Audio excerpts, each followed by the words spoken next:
So we started the Konmari Method, the method by Marie Kondo of just like decluttering your house, getting more organized. And so we're a family of three, my husband, myself, and the baby.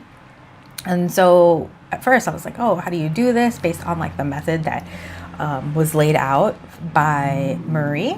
But I realized like I had to kind of modify that based on like having a small person with me.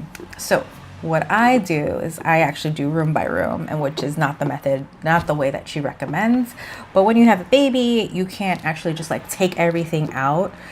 You have to worry about like their safety. So I make sure I go room by room. And when I go room by room, I make sure I have toys, books in each room. And then I have barriers for him so he can't just like go wherever he wants. So I make sure like the doors close. If I'm in the living room, dining room area, I make sure like the gates are up. I just make sure like there's a barrier for him so he's not all over the place. And when I go room by room, I make sure that there's things for him to be active with. So like his toys, his books, balls, that sort of thing. And then kind of getting him involved. So when it came to clothes, like he really liked bringing the clothes from one side of the room to the other. And sometimes it was like double load of work, but it was just cute to see him like involved and like be happy and be a baby. And along with that, just bring your cleaning supplies and make sure that it's out of reach of baby. So what I did, I would have boxes and bags, cleaning supplies, storage containers, like all that stuff, and just like go travel room to room. And to be realistic, you're only really going to be able to do like a room a day, and it might take multiple days to do one room. So for his room, he has most of his clothes in like this dresser, and in this closet here, one side is my clothes, one side is his clothes, so that's where all his clothes is.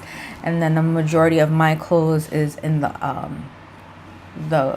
closets, like the built-in the closets that came with the house, and then the side was mine. So it took like a while to just do this one room because it was like his stuff and my stuff, and I kind of prioritized and did his stuff first, and then I did my stuff, and then I helped my husband like kind of like sort through his stuff, and his stuff is in like the bigger room in our room.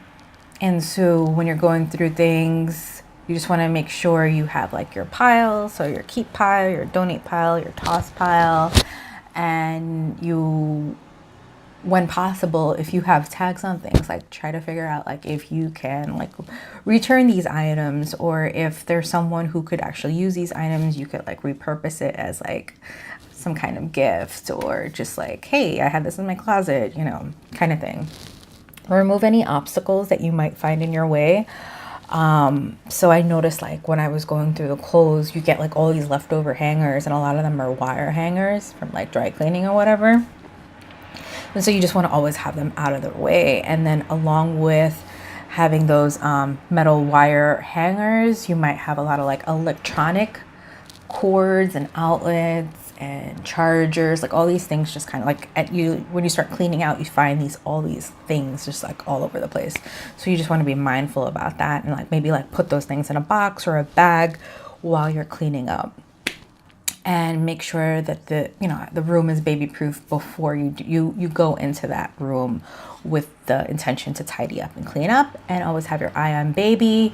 And if they're ever quiet for more than an extended amount of time, you want to definitely like check and see what they're doing. I normally like to have him like front and center, so I know what he's doing at all times. So I just like look over. But sometimes they get into like their little like baby thing, and they start exploring something that you might not want them to explore. Like he was going into the closet, and I wasn't able to see him. So then I had to like figure out how to close the closet without him getting back in. All right. Well, good luck with tidying up with baby, and I wish you all the best of luck.